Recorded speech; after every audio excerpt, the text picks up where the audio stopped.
नमस्कार, मैं doctor Manju Jain, retired associate professor from SN degree college Kanpur.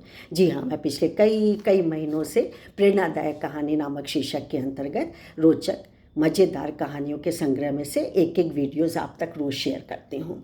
तो साथियों, ये बहुत बार ये हमारे और आपके बीच में चर्चा हो चुकी है कि प्रेरणादायक कहानी हमारे लिए कितनी लाभदायक होती हैं। हमारे शारीरिक स्वास्थ्य के लिए, हमारे मानसिक स्वास्थ्य के लिए बहुत ज़रूरी होता है कि हम इन छोटी छोटी कहानियों से कुछ सीखते हैं और अपने जीवन में जीवन भर उससे साथ लगे रहते हैं और अच्छे काम, अच्छे जीवन शैली भी हम अपने आते हैं, जिससे कि हमारा जीवन भी बहुत सहज हो जाता है। सहज रूप से हम उसका निर्वाह करते हैं।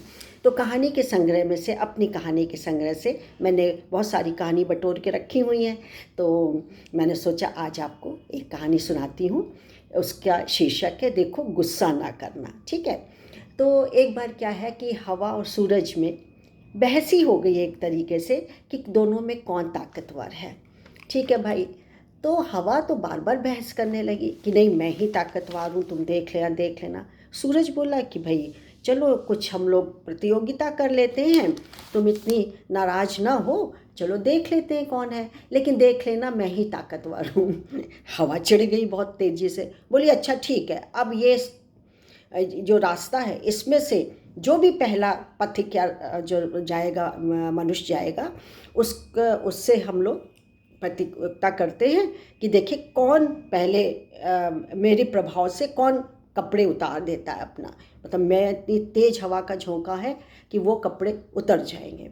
ठीक है भाई, ऐसे ही हुआ। तो हवा बोली मैं देखती हूँ सबसे पहले। बस थोड़ी देर बाद एक पथिक वहाँ से जा रहा था, पकड़ लिया हवा जी ने। सन सन सन सन सन हवा चलती रही, उसके कपड़े उड़ने लगे।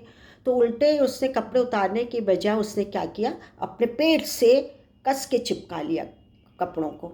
फिर उसके बाद और तेज हवा आ गई तो उसने दोनों हाथों से चिपका ली अपने कपड़ों को कि उड़े ना, कहीं गिर ना जाए कपड़ा, कहीं फंस ना जाए, उड़ ना जाए।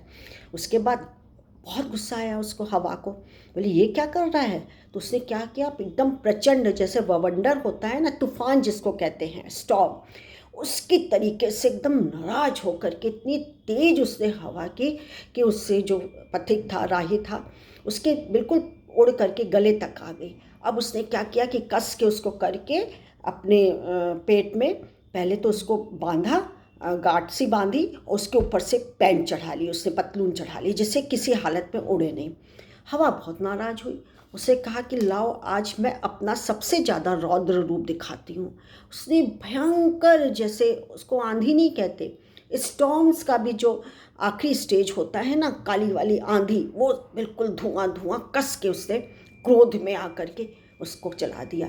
तो उसने क्या किया, दौड़ करके राही कपड़ों को पकड़ता हुआ घसीटता हुआ, एक टीन का शेड था, उसके अंदर एक कोठरी सी थी, उसके अंदर जाके छुप गया।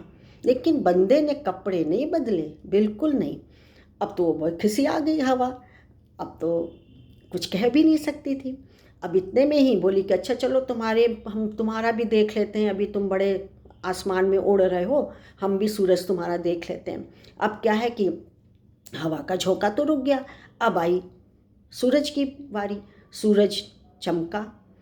उस आदमी को भी, उस राही को भी बहुत आश्चर्य हुआ कि अभी तो इतनी तेज हवा चल रही थी, अभी सूरज कैसे, और सूरज भी इतनी गर्मी।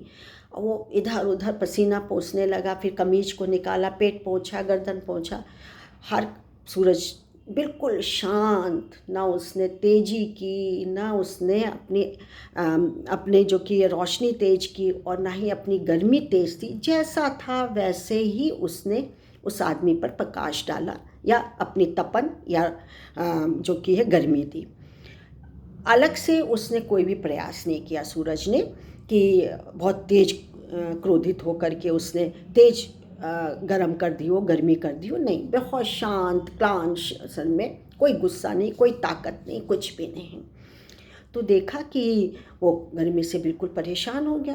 ताकि गर्मी से तो मैं बिल्कुल परेशान हो गया हूँ, उसने सोचा, और उसने लेकर के अपना कमीज के जो बटन खोले, उसके बाद कमीज को उतार के फेंका और बिलबिला के, नदी पास में थी, वहाँ जाकर के अपने बदन में पानी वानी डाला, मुंह में पानी वानी डाला, गहरी सांस ली, राहत की सांस ली, वाटर रिलीफ करके फिर हुआ। तो फिर कहानी तो हमारी मित्रों यहीं ख़त्म हो गई। तो अब क्या करें? तो अब आप बताइए, आंसर आप दीजिए। आंसर यही है कि सूरज तो जीत गया, यानी कि समस्या का समाधान हो गया। जो शर्त और जो प्रतियोगिता के लिए जो शर्त लगी थी कि कपड़े उतार देगा वो जीतेगा। तो अब हवा समझ गई कि सबसे पहले क्रोध से कोई भी काम बनता नहीं है, कुछ नहीं होता है।